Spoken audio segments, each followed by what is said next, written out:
Hello and welcome to a brand new episode of 20-Minute Playbook, where each week we sit down with an elite performer, from iconic founders to world-renowned investors and best-selling authors, to dive into everything from their daily routine to their favorite books, tools, superpowers, and more, all in less than 20 minutes. I'm Daniel Scrivner, and on the show today I sit down with Luke Gromen of The Forest for the Trees. Luke publishes a weekly macro research report called Tree Rings, and he's the author of the world-renowned Mr. X Interviews Volume 1 and 2. After working as an analyst for 20 plus years, Luke founded The Forest for the Trees in 2014. Luke's known as one of today's best macroeconomic thinkers.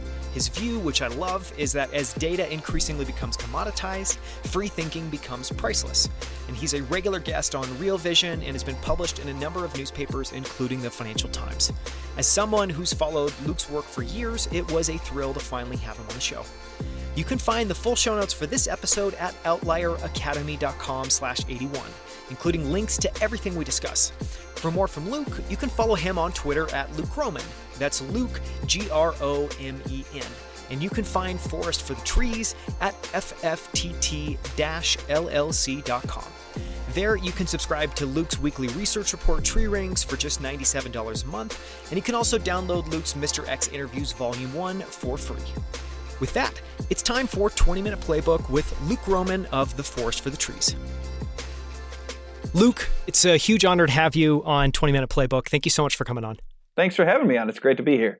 So this should be fun. This is a little bit faster paced, and we'll just try to get as many interesting insights in 20 minutes as possible.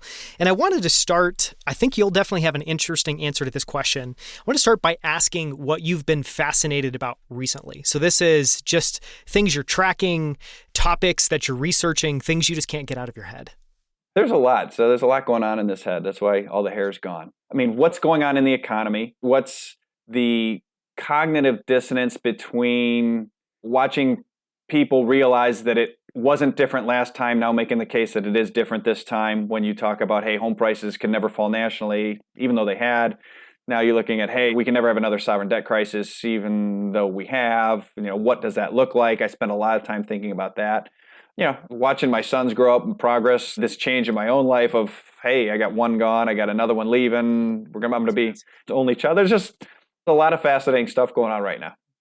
So you're someone, obviously we went into depth inside this in the Infinite Games interview, and we talked a little bit about your research process. We talk a lot about the kind of origin story as an analyst.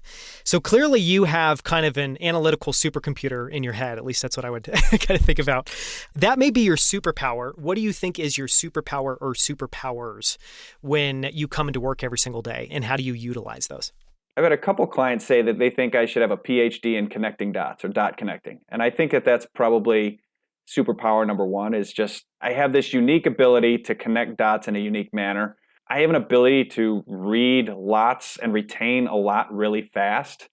I don't know why, but I do. I write well as well. There's a connection there from here to here, and I think from my brain down to the computer, and that helps. And the other one, for whatever reason, maybe it's the old German hard-headed in me, I have a lot of perseverance. So when someone tells me I can't do something, my first reaction is always, oh yeah, hold my beer, watch this. Those, I think, really are the superpowers. It's dot connecting, perseverance, the writing, and the ability to read and retain a lot of information relatively fast. That's fascinating too, especially when you think about that in terms of this concept of a skill stack, where obviously if you could only connect dots and you couldn't retain as much information and you maybe weren't as good a writer, you probably wouldn't be doing what you're doing today. It's like it really takes all of those things to be able to come together.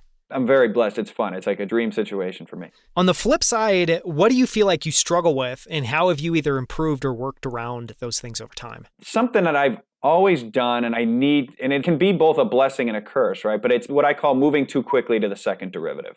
So it's a blessing when it's, hey, this great success happened and you feel it for a second, but it's never like, oh, I'm done forever, I'm the man. It's always like, okay, what's next? Okay, what's next? And so it can be helpful in terms of just maintaining that discipline to your process. But where it can be problematic is sometimes the money's just in the corner and there is no second derivative. It's just, hey, this happened, and don't think about how this is going to impact this and that and this and that and this and that. It's almost like, the brain that can kind of get going, the dot connecting. There are times when it's like, no, it's just that. Act on that. And that at times has made me make things more complex than they need to be. And so I think for me, trying to recognize it when it happens. You'll see reactions from clients or questions from clients that can help clear, hey, well, why not just that? And it's just having that humbleness to say, you know what, you're right. I'm wrong, you're right. Why am I worried about all that other shit? It's this, right? So it's having that humbleness to recognize that, or when mentors of mine say that to me and catch that for me. And then it's just, I think, a form of being present, right? It's just, hey, that's that. Let me be here for that before I'm on to the next other few things and the second derivative. So that's, I think, the thing I would highlight. Yeah, it's fascinating. I love that concept too of, moving on too quickly to the second derivative. And it also gets at, something I've always thought about is that's obviously the shadow side of this supercomputer brain that's able to connect all these dots is it connects too many dots. And sometimes you've got to learn how to rein that in and just add a little bit of measure of control to that. When it comes to habits and routines, do you have a very buttoned up daily routine? And if not, what are some things that you try to get in whatever you can that you found helpful? Every day I wake up, and first thing I do actually is I sort of noodle around on my phone for a bit and just kind of get a feel. I'm not looking for anything specific, but just what's the tone of the day? Is there anything really big happening? Anything that I need to know about? And sometimes I set a timer for that. I need to do a better job of that, where it's set a 20-minute timer, and when it goes off, you're done, because then you're very focused doing that. And that's something I've tried being more consistent with, but I haven't really as much as I'd like. I go for a walk then every morning. It just kind of gets things going. It gives me a chance to sort of maybe spin around in my head things I just read. And, then I sit down and I sort of get going and I lay out what I need to do that day. My week, I publish a report Wednesday or Thursday and the report Friday. And so Tuesday afternoons, Wednesdays, a lot of time spent sort of in the cave. Wednesday afternoon, a little less so.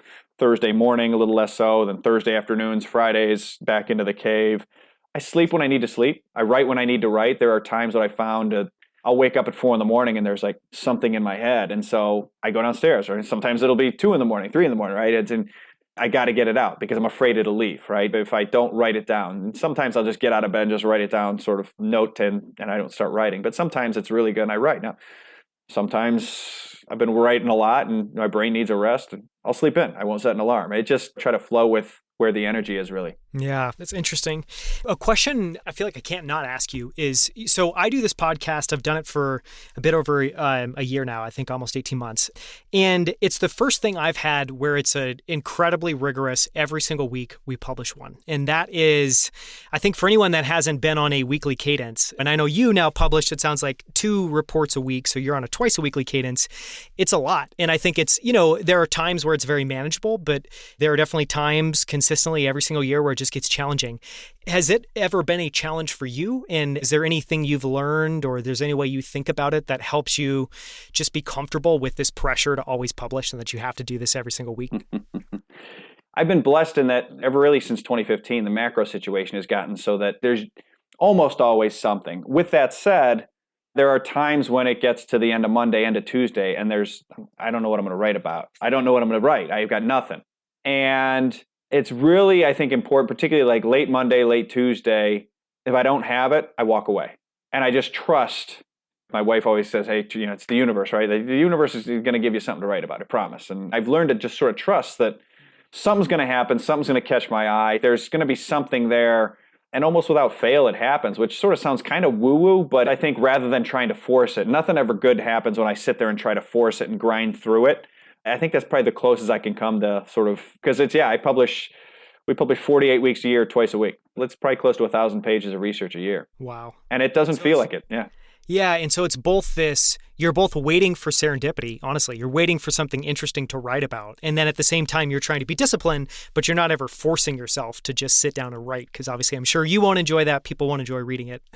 Yeah, it's almost, like the sports is let the game come to you. And I try to let the game come to me. There are things that I know. And the thing I'm doing is I'm always reading. I read, and I love to read. I'm reading a lot. And so I've equated myself in the past to being like the catfish down at the bottom of the big river. I'm just kind of waiting for the right piece of information to kind of float down to me. And it's sort of doing all the work ahead of time so that when the play happens and the fumble's there, boom, you're in the position, right? And so the right piece of information pops up or something happens and it's like, oh, I've got something interesting to say about that and this is important. And sometimes it's, gosh, I know ahead of time that I'm going to write about this. And There's times where ideas come in and I've already got something for that week, so I jot something down and I put it for the next week. And some of them are time sensitive, some of them are not. There have been weeks where I have a full report done Wednesday and something happens Thursday morning and it's like, this has to get put aside, this has to get written about. And then it's like mad scramble 4 or 6 hours to kind of get it together, put it together, get it to compliance and get it back and get it out. But that's been the process. It looks much more graceful than that from the outside looking in. It's like the duck. I always say I'm like the duck, or, they'll tell my boys, be like the duck, right? Where you're nice and calm on the surface and you're paddling like hell underneath. Yeah, so there's a lot going on. On that note, I mean, I know that you're a voracious reader, so I'm going to kind of ask a dual question. One, what books have you read recently that are interesting? And this could also be a book you read a year ago that you just are still thinking about or still recommending to people. But I think one would be books. And then another one would be just as somebody who publishes your own research, what research do you like to read? I like anything Grant Williams writes or reads, writes or puts out. I read a lot of transcripts from the Investors Podcast, transcripts from Real Vision, transcripts from Macro Voices, anything I can see that Kiril Sokoloff at 13D writes, I read. I'm trying to think of some other authors off the top. There's so many good minds. Like I try to read good minds, and then I try to read things that I think are interesting topics, regardless of who it is. Because part of what I like to do is understand both things that I'm interested in, and also people that have the opposite view of me, is I want to know their view better than they do, because then I won't miss something on my side. There's several names there, but I could go on and on. There's so many thoughtful people that I feel bad about. Well, those are great ones. I mean, Grant Williams and Kiril Sokoloff at 13D. Yeah, I subscribed to his research for quite a while, and that was very unique in that it's a very different perspective and it's very broad. And it was very different. I just feel like it's refreshing when you feel like you spend an enormous amount of time reading, tactical micro details like what happened this quarter or what did this company do. It's really refreshing to go super meta and broad. And Kiril does an amazing job at that. Absolutely. Absolutely. So we'll link to those in the show notes as well, too. For anyone that hasn't discovered their works, you can find it. One question that we always ask everyone around is for a favorite failure. And what we are trying to get at with that question is, I think success is very celebrated. Failure is something that's very important, and yet almost no one talks about it, especially successful people. So one, I think just making it a more common thing that we talk about and kind of reflect on. But what we're really trying to get at there is I think throughout life, you try these things. Some of them work, some of them don't. And some of the things that don't work are an amazing blessing because you learn something, propels you in a different or a better direction. Does that resonate with you? And is there anything you think about when you think about a favorite failure? Favorite failure? Yeah, it would probably have to be architecture school. When I graduated from high school, I was going to be an architect. So that's why I actually went to the University of Cincinnati originally, is they had one of the top 5 architecture schools in the country. I think they still do. And I got into the architecture school and went to be an architect. And about 6 weeks into it, I knew I did not want to be an architect for the rest of my life. So I went home and I told my parents, and my dad wrote me this great letter. I was scared to death of like, hey, I'm 6 weeks into college and don't screw this up. And now I want to transfer. It just felt like this utter failure because I was an Eagle Scout. I didn't quit. I was Eagle Scout, soccer player, football, high jump. I didn't quit. I didn't fail. And so sort of that perseverance superpower was potentially going to work against me because now the perseverance side saying, well, no, you started this. You got to finish this. But if I hate it, I'm going to be setting myself back. I'm not going to be doing it as well. I'm not going to be doing anybody favors being an architect who hates architecture. And luckily, I did have the foresight when I went to Cincinnati to say, hey, they've got a good engineering program, really good engineering program, really good business school. And those would sort of be two of the next things I would think if I didn't happen to like architecture. And walking through the hall one day in the architecture school, once I made my decision, ran through it by my parents, they said, look, maybe it's just the workload. Give it a quarter, and then if you still don't like it, you start looking at transferring. And so I did. I gave myself that span of time. And I saw an advertisement for an AT&T Investment Challenge where you'd manage a $500,000 fictional portfolio contest. And I just knew, I said, I want to do something involved with that. And so I went to business college and transferred and began co-oping with Ralston and Company in 1995 and through the University of Cincinnati. And so it's incredible, right? Basically, not wanting to be an architect. And, my girlfriend at the time, actually my wife now, she was very instrumental where she said, listen, stop being so hard-headed. This isn't about perseverance. This is not about quitting. This is your life. What do you want to do? And do you want to do this? Yes or no? It was unequivocally no. And so once I established that, it was so freeing because you're like, okay, I know I don't want to do this. I want to do that. Went to the business college, excelled, got great grades, loved it, co-op, loved it. And then here we are 25 years later having the time of my life. It's a fascinating story. And I love just that you called out that, you have this background where you never don't finish something that you say you're going to do. And you never don't persist, meaning if it's not snapping into place now, you just keep going after it until it snaps into place and suddenly finding yourself in a position where all of that advice is terrible. That would have been the worst thing to do. It's the wrong advice, right? So it sort of goes against every fiber in my body. So it was really challenging at the right time. You can always tell when you make a good decision, in my view, because when you make a right decision or you make a change, it's amazing how much things just flow. And it totally flowed after. So I could tell it was the right decision, and clearly it's definitely been the right decision. Man, to think about Luke Gromen, the architect, instead of the analyst. No one would want to do that. I have a good friend of mine who's one of my dearest friends in the world. He was, I think, one of the highest GPAs in Cincinnati architecture ever, and he's a wildly successful architect in the Southeast U.S., and we joke about that all the time. He's going, oh my God, you'd have been so bad. I said, you'd have hired me, though. On the flip side of that, around success, what does success mean to you now, and how has that changed over time? And I think what we're trying to get at there is similarly with success, it's not really fixed. You're at a point, like you talked about, where your kids are starting to leave, basically move on and have lives of their own, going outside the house. There's a lot going on.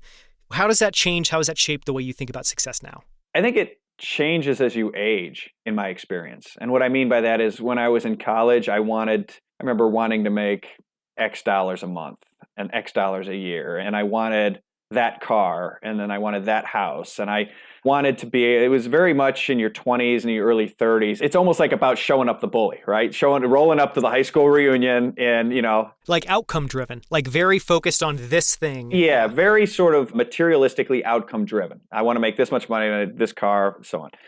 And what I found is that, at least for me, as I've gotten older, it's been less about the stuff, and then it starts to sort of morph into the experiences. I want to travel here. I want to be there with my kids. I want to take my wife here. And what I'm finding as I even move on from, and not even move on from there, because I think that's sort of a permanent thing, is it gets even more simplified to freedom. Right now, I'm free to go here, go there, afford this if I want it, afford that if I want it. I can make these opportunities available to my children. I can stop working at 2:00 tomorrow if I want and, go drink beer all afternoon. Like, that's okay. I probably can't do that every day, but just that freedom to do what I want when I want and have that level of personal, professional, financial. I jokingly said to a buddy, it's not fuck you money, but it's fuck you for a little while money. It's just that sounds a little bit more achievable. Right. And it's just that translation of like just that freedom to do what you love with who you love when you would love to do it. Yeah, I've thought about that and heard that talked about in the vein of, and it's a weird word, but sovereign. Just like you want to be in charge of yourself and the decisions you make and what you're able to do with your time. And I relate a lot to that. Yes, 100%. That's a great word for it. Last question. You're somebody that obviously spent an incredible amount of time studying the markets, studying great investors, being around, getting to spend time with wonderful, brilliant people like Grant Williams and Simon Mikhailovich, who we've had on the podcast before. What is your favorite piece of investing advice or wisdom? I think it's a combination of knowing what your edge is, position sizing, making sure you have the right position size.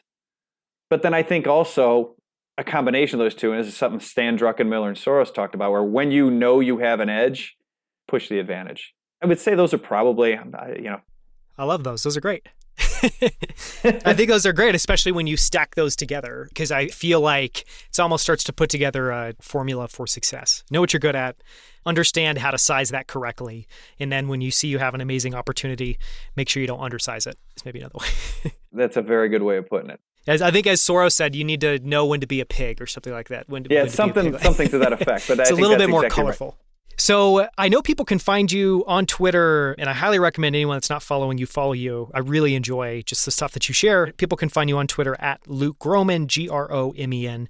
And people can also find your research service, The Forest for the Trees, at FFTT-LLC.com. Thank you so much for the time. This has been such a delight. Thanks for having me on, Daniel. It was great talking with you. Thank you so much for listening. You can find links to everything we discussed, as well as the show notes and transcript for this episode at outlieracademy.com/81. For more from Luke Gromen, listen to episode 78, where Luke joins me on Infinite Games to talk about everything from the biggest lessons he's learned as an analyst over the last 30 years, to his thoughts on gold and Bitcoin, what he's hearing from institutional investors and allocators today, and his advice for new investors. You can find more incredible interviews with the founders of Superhuman, Levels, Rally, Common Stock, and Primal Kitchen, as well as best-selling authors and more of the world's smartest investors at outlieracademy.com. You can now also find us on YouTube at youtube.com/outlieracademy. On our channel, you'll find all of our full-length interviews, as well as our favorite short clips from each episode, including this one. From our entire team, we hope you enjoyed the show, and we hope to see you right here next week on 20 Minute Playbook.